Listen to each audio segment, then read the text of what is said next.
Hey guys, welcome back. Ever since I got this car, my gear selector has been temperamental. Sometimes it works fine and other times it skips gears, and overall this shifter is very loose. So I'm shaking it right now and it's indicating neutral on the gear selector, but it's still in drive.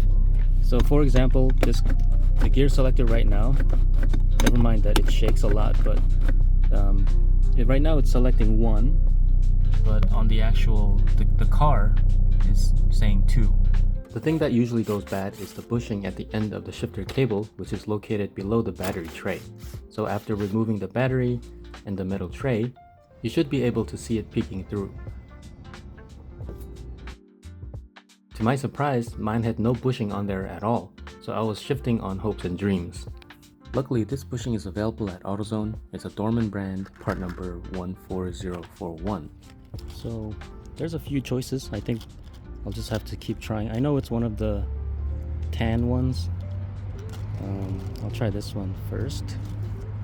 It's tremendously cramped in there, so it was hard to film. Thankfully, there's a video floating around on YouTube and on the SAAB Central forums where someone removed the shifter cable assembly and you can see where exactly the bushing is. So I'll just post a link to that video in the description. And thanks to that video, I know what it looks like in there, and fortunately or unfortunately, since I had no bushing left in there, all I had to do was put the new bushing in and snap the cable back in with some angled pliers.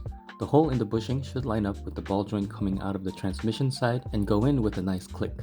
Had there been some bushing material still left in there, this would have been a more difficult job because I would have had to scrape off the old bushings. There we go, and now it goes through all the gears. Very crisp. Very nice. Again, the shifter action here. There we go. Alright. If you notice anything strange with your shifter, you should do this as soon as possible because if it stops working completely, you'll be stranded. The bushing is only $10 and it's about a 30-minute job, so don't put it off for later. Anyways, that's it for this video. As always, thanks for watching and I'll see you guys on the next one.